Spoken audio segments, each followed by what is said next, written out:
Dans le livre de la Genèse, au chapitre 2, verset 7, il est rappelé: l'Éternel Dieu forma l'homme de la poussière de la terre.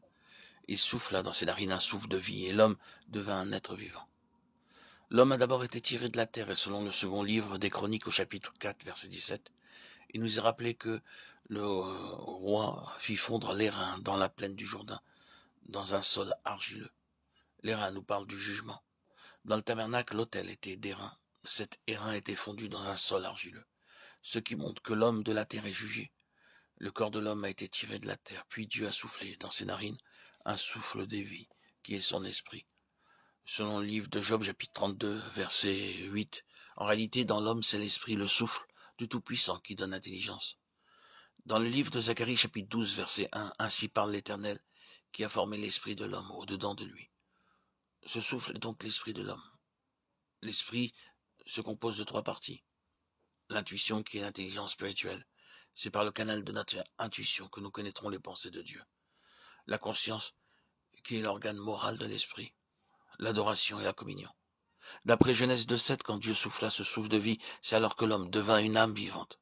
L'âme est donc l'intermédiaire entre le corps et l'esprit. Si l'homme se tourne vers l'esprit, il devient spirituel. S'il se tourne vers lui-même ou vers le corps, il devient psychique ou charnel.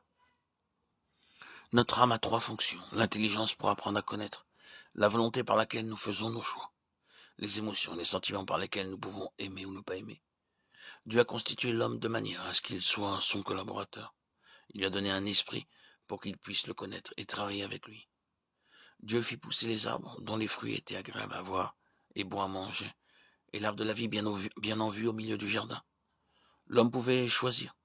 C'est là qu'apparaît toute l'importance du choix, qui nous permet d'atteindre le but ou non. Cela ne dépend pas de Dieu, mais de chacun de nous.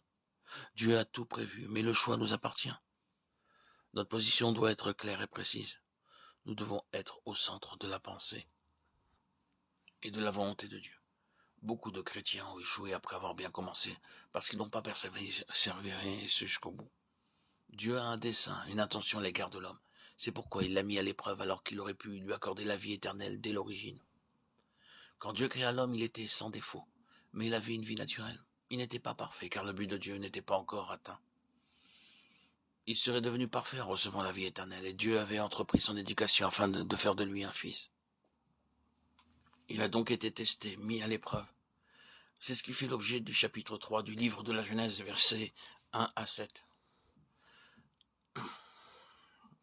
Le serpent était le plus rusé de tous les animaux des champs que l'Éternel Dieu avait fait. Il dit à la femme: Dieu a-t-il réellement dit, vous ne mangerez pas de tous les arbres du jardin?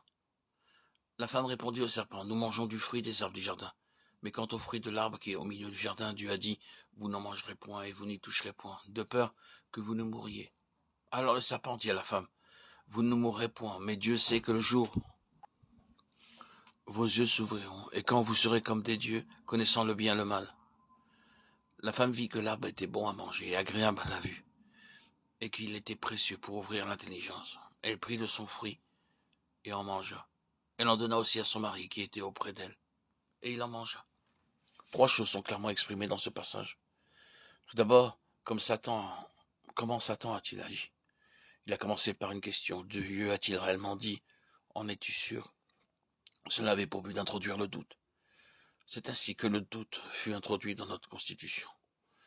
Durant toute notre vie chrétienne, nous aurons exercé la foi, parce qu'à l'opposé se trouve le doute. La seconde chose fut la convoitise de la chair. C'est ainsi qu'Ève en donna à son mari qui en mangea. Et lorsqu'ils eurent désobéi, Dieu s'adressa à Adam et non pas à Ève. L'homme est responsable dans son foyer, car Dieu s'adressera d'abord à lui. Troisièmement, s'adressant à la femme, Satan déclara que Dieu ne disait pas la vérité. Il insinua la pensée qu'il ne voulait pas donner à l'homme la connaissance et voulait les assujettir à son autorité, sans accorder à l'homme la moindre liberté. Ce qui était un mensonge. Il précisa: vos yeux s'ouvriront, votre intelligence s'éclairera, et vous serez comme Dieu, connaissant. C'était un double mensonge. La femme vit que l'arbre était bon à manger, agréable à la vue et précieux pour ouvrir l'intelligence.